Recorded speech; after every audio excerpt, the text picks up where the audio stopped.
The signs of Hijrah began to appear, so the Prophet, peace be upon him, ordered his companions to emigrate to Yathrib, secretly to avoid the harm of the disbelievers. His companions went out secretly, fearing of Quraysh, except a man who had gone out in broad daylight, as he is not afraid of Quraysh. وَالَّذِينَ هَاجَرُوا فِي اللَّهِ مِن بَعْدِ مَا ظُلِمُوا لَنُبَوِّئَنَّهُمْ فِي الدُّنْيَا حَسَنَةً وَلَأَجْرُ الْآخِرَةِ أَكْبَرُ لَوْ كَانُوا يَعْلَمُونَ الَّذِينَ صَبَرُوا وَعَلَى رَبِّهِمْ يَتَوَكَّلُونَ.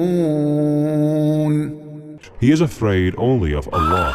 He's a man who is not like other men, a man who doesn't fear death. It is Al-Faruq, Umar, who emigrated before all valiant of Quraysh.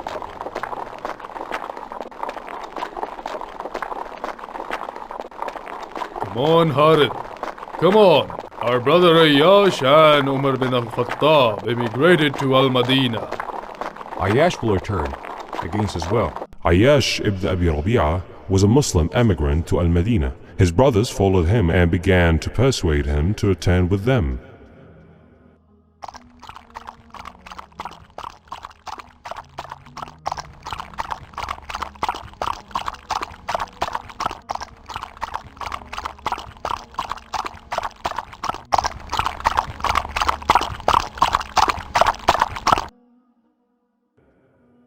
Ayyash, your mother has vowed not to touch her head with a comb, and not to shade from the sun until seeing you.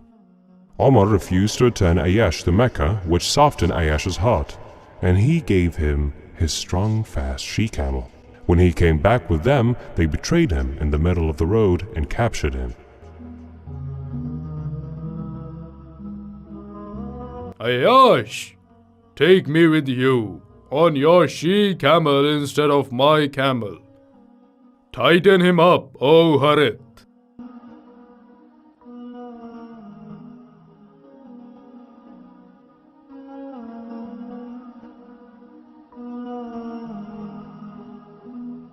Treachery is still in your blood, disbelievers? Do you want to condescend us with a religion from your innovation? You idiots! Come on! أفأمن الذين مكروا السيئات أن يخسف الله بهم الأرض أو يأتيهم العذاب من حيث لا يشعرون أو يأخذهم في تقلبهم فما هم بمعجزين أو يأخذهم على تخوف فإن ربكم لرؤوف رحيم.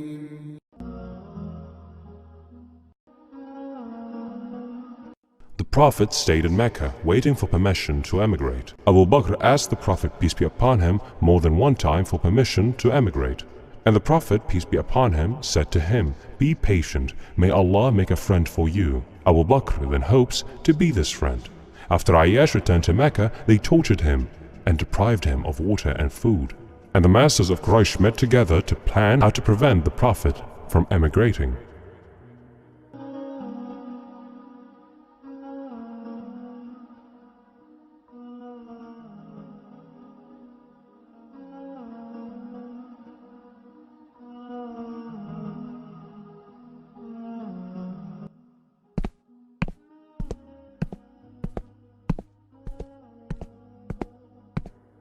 We will not let Muhammad migrate, as he would be able to make a homeland that fights and invades us.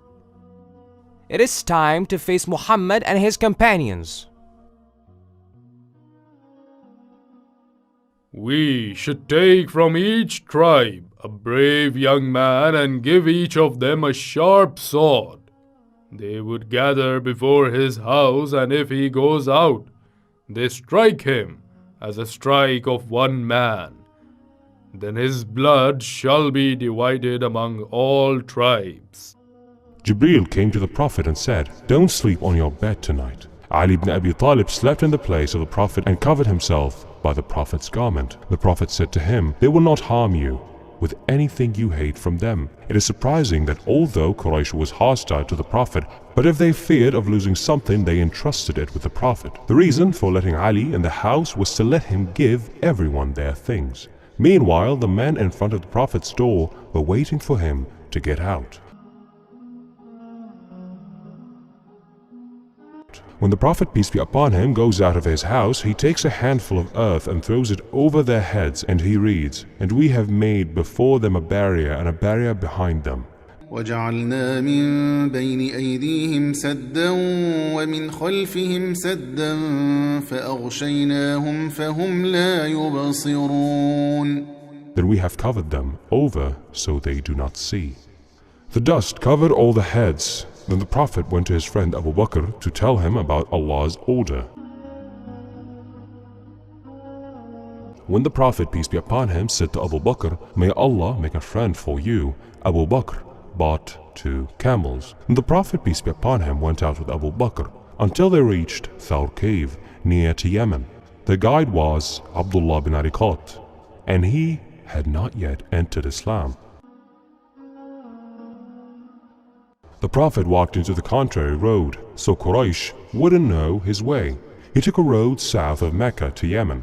The Prophet, peace be upon him, was very sad for leaving Mecca and said, "By Allah, you are the best and most beloved land to me. Had I not been driven away by your people, I would not have left you."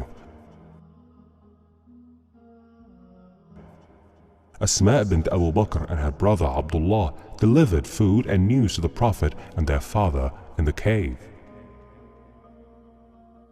Oh Asma, I will go out next to the Kaaba to hear what they say, and when the night comes, I will go to tell the Prophet, peace be upon him, and my father.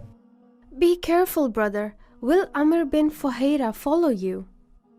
Yes, he'll graze the sheep in the evening and then walk in the same direction as me to erase my footprints. May Allah help you. After that, Asma's grandfather came to ask about what her father had left to them, and he was blind, so she put stones in a bag. Is it right? Did Abu Bakr go out with Muhammad as an immigrant? Yes, Grandpa. My father went out with the Messenger of Allah.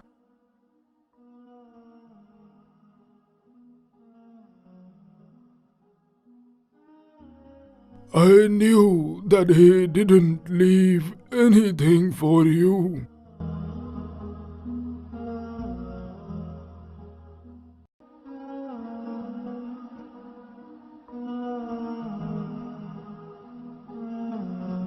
No, Grandpa, he left us all this. He left you all that, so he is good.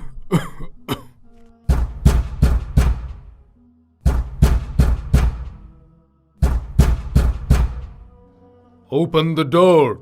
Open the door or I will break it! Open up, Abu Bakr's family! What do you want? Where's your father? I don't know where my father is.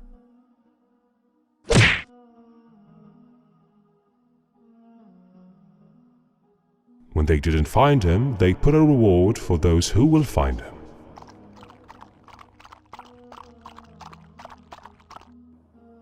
A great reward of 100 camels for those who bring us Muhammad and Abu Bakr, alive or dead. The knights went out to find the Prophet, peace be upon him, and his companion, looking for the trace of the Prophet. They climbed mountains and plateaus, but in vain, until they arrived at the cave. Look at this cave. إلا تنصروه فقد نصره الله إذ أخرجه الذين كفروا ثاني اثنين إذ هما في الغار إذ يقول لصاحبه لا تحزن إن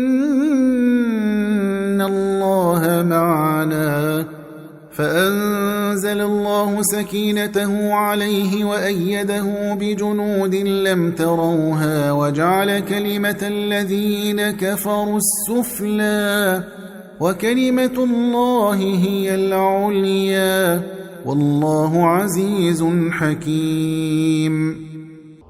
In this Anas said of Abu Bakr, I was with the Prophet, peace be upon him, in the cave. Abu Bakr said, I raised my head and I saw the feet of the disbelievers. I said, O Prophet of Allah, if one of them looks down at his feet, he will see us. The Prophet said, What do you think, O Abu Bakr, of two the third of whom is Allah? I don't think Muhammad's here. Let's look for them somewhere else.